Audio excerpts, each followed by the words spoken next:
Hey guys, this is James Cork, a sports and musculoskeletal physiotherapist working in central London. It is marathon season and the London Marathon is only 5 weeks away. I've been seeing loads and loads of running injuries recently at the clinic. That includes Achilles tendinopathy, anterior knee pain, and also shin splints. And today we're going to be talking about shin splints, which is also known as medial tibial stress syndrome. Shin splint is characterized by pain down the front of your tibia bone, and that is the lower part of your lower leg, and it usually spans about 5 to 10 centimeters. It's quite a common running injury. I've actually experienced it in the past. Definitely a nasty one to experience, but unfortunately 13 to 20% of the runners actually experience this. But what actually causes this pain?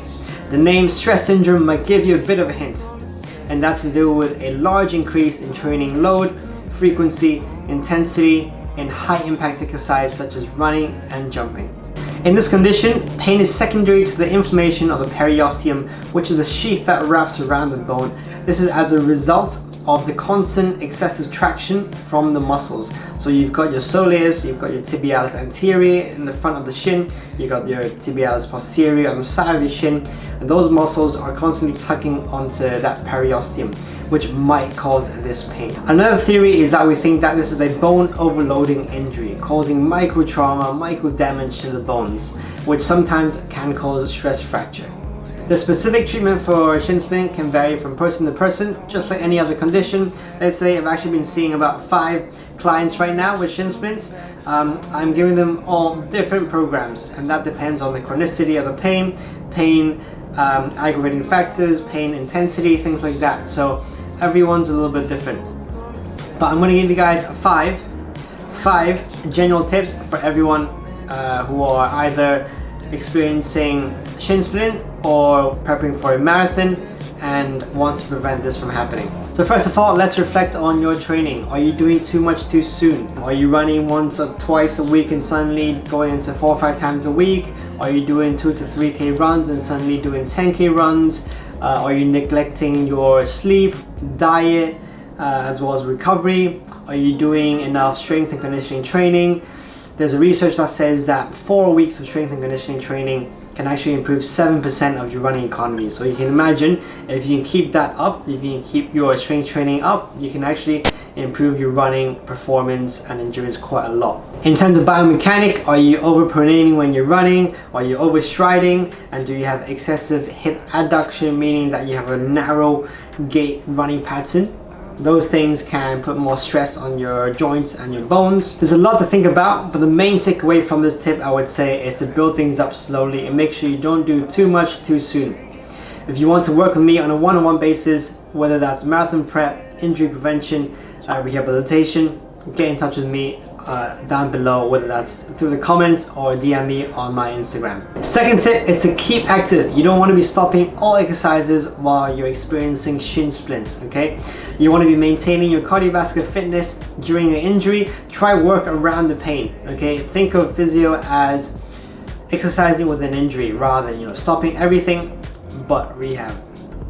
So let's say you're having shin splints. Yes, you are lowering your running intensity, running frequency, your training load, but you actually want to keep your fitness by swimming, cycling, rowing. All those things can help. And also cross trainer as well is a really good one where a lot of my clients use. Don't know if you guys see this in the gym, but they're great for low impact exercises. Change of scenery. This is actually the next morning. Due to some technical difficulties, I've had to film the second part of the video here. Hopefully the sound is alright. But third tip is to work the uninjured leg. A study showed that 12 out of 30 athletes who had experienced shin splints on one leg ended up having recurrent shin splint on the other leg.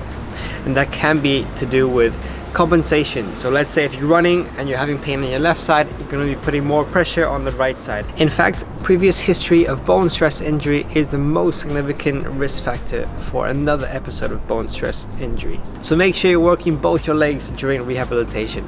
And I get asked this all the time as well. If the pain is on the right, should I work my left as well? Here is your answer.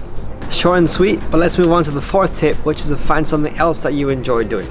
This is the perfect opportunity for you to try a new sport, whether that's bouldering, something that I'm getting myself into recently, climbing, rowing, swimming, cycling, anything you can think of, go give it a try. And obviously if you zoom out and look at the bigger picture, there's so much more to life than just sports. Might offend a few people, but it is how it is. Go spend some time with your family, go see that friend that you've been wanting to see, go do that pottery class you've been wanting to do. There's so much more, and try and enjoy those little things in life as well. The final tip I've got for you guys today as a physio has to be rehabilitation. Work on your single leg strength and stability around the hip as well as the lower leg. You've got your soleus, tibialis anterior, tibialis posterior, gastrocnemius as well. Our ankle can take up to 4 to 8 times our body weight when we're running, so we want to make sure our muscles and joints can cope with that demand.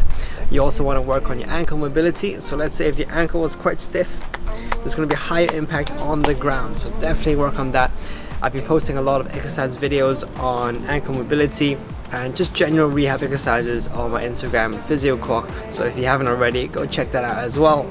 I've also found that stretching the legs, especially lower leg after a run, super beneficial, so don't forget those. All in all, bone stress injury usually presents themselves 3 to 4 weeks since the start of the training era, so even just toning down your training intensity by a little bit can reduce your risk of getting these bone stress injuries by a lot. The longer you give yourself to build up capacity and load, the less likely you'll experience these pains.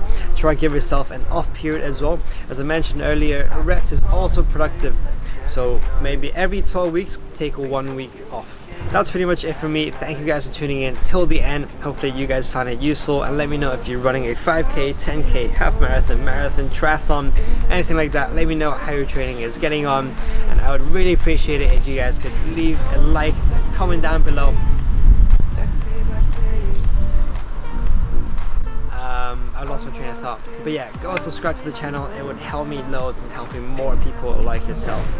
I'm going to be dropping another marathon related video next week, and that's going to be on recovery, so make sure you stay tuned, and thank you so much for watching once again, and we'll see you in the next one.